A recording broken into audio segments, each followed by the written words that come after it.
ګرانو کتونکو سلامونه کوم. ملب خان شیرپوست تاسو په خدمت کې حاضر دی. ګرانو کتونکو په تنګي کې د تنګي پریس کلب وروسته چې کوم دی د تنګي چیمبر پریس چې کوم دی خو یو پرانیسته وشوله چې صحافیان ملګري هلته هم کېناستلی شي، دلته کې هم راتلی شي. په دغه کې چې کوم دی زموږ اسسټنټ کمیشنر چې دې وخت کې زموږ دپاره الینال په دې دی چې په تنګي کې ډېر وخت تېر کړو، ډېر په ښه طریقه باندې تېر کړه. خپل ځان یې نه زه مطمئن یم، خو ما په تقریر کې د دوی ذکر ونه کوو. زه لیټ رالم، نو چې کله لیټ راشي نو بیا به ته په شش و پنج کې نو یقینا دوی ته خراج تحسین په دې موقع باندې پیش کوو چې د تنګي خلک ته خوشحاله دي. دلنواز خان او دلنواز خان دغه شانتې غونډو ته څنګه ګوري او د تنګي د صحافیانو دا دومره پیریډ چې ورسره وچلېده نو په دې هکله باندې به خپل تاثرات راسره شریک کړي. بسم الله الرحمن الرحیم. څنګه چې تاسو خبره وکړه د دې باندې ما کافي خبره وکړه د خپل اطمینان باره کې. تنګي کې ما ایز ایډیشنل اسسټنټ کمیشنر تقریبا 4 کال برابرېږي. په دې ټینور کې د چې ما څومره د دې خلکو باره کې جایزه ما واغستله نو 400 او خصوصا د تنګي چې کوم عوام دي نو دی انتهایی شریف او ډیر د پښتو والا خلک دی.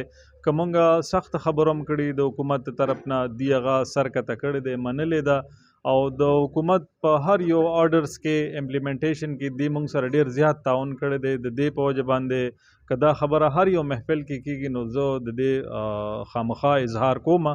او د دې نه علاوه د تنګي چې کوم د جرنلیسټ دی نو د دې رول چې کوم دی هغه زه ډیر زیات اپریشیټ کوم په دې وجه باندې چې ډیر زیاتې تقریبا زه په ټول ګروپس کې په واتس اپ باندې ایډ یم او چې کم ایډ راځي د دې طرف نه ماته ډیر زیات انفارمیشن راځي او ډیر زیات مسلونه حکومت خبرېږي او موږ ته اسانه په دې باندې شي چې ټایملی سړی په دې کې ایکشن والی. او د دې نه علاوه ډیر محدود کم وسایلو کې چې کم جرنلیست لپاره کم ضرورتونه دي او کم وسایل دي اکویپمنټس دي، د دې نه باوجود د هغې په نشوالي کې دی په خپل لیمیټډ ریسورسز کې ډیر بهترین جرنلیزم کې د علاقې د عوامو د حقوقو تحفظ لپاره چې کوم دی نو د دې د څومره ایفرټس دي دا انتهایی د ستاینې وړ دي. ډیره زیاته مننه کوم. دلنواز خان خپله یو تکړه د جرګو مرکو سړی او دلته کې چې دی وی ایډیشنل اسسټنټ کمیشنر خو چې دی څومره پاتې شوي دي نو دوی په پیریډ کې دلته کې زنانه ایسي راغلي دي. نو چې زنانه ایسي راشي نو بیا چې کوم دی ټول برډن چې کوم دی هغه په ده باندې وي نو خپل ځان یې ستایو او داد ول ورکو او ورسره چې کوم دی دعاګوي ورته د خپل تعاون ول یقین دخاني ورکو او مونږ چې ورته کومه مسله په ګوته کړې ده چې خپل وسایلو مطابق چې کوم دی دا نورې مسلې خو د سیاستدانانو نه پاتې تنګي دی پسمانده صحافیانو په دې کې خپل کردار ادا کوي بیا هم ادا کوي. نو زه ستاسو ډېره زیاته مننه کوم. خوشحاله اوسئ. موږ سره نصر الله خټک صاحب په دې موقع باندې موجود دی. نصر الله خټک صاحب څه تاثرات دي او څه به وایې په دې موقع باندې؟ بسم الله الرحمن الرحیم. علف خان شیرپوست صاحب ډېره مننه.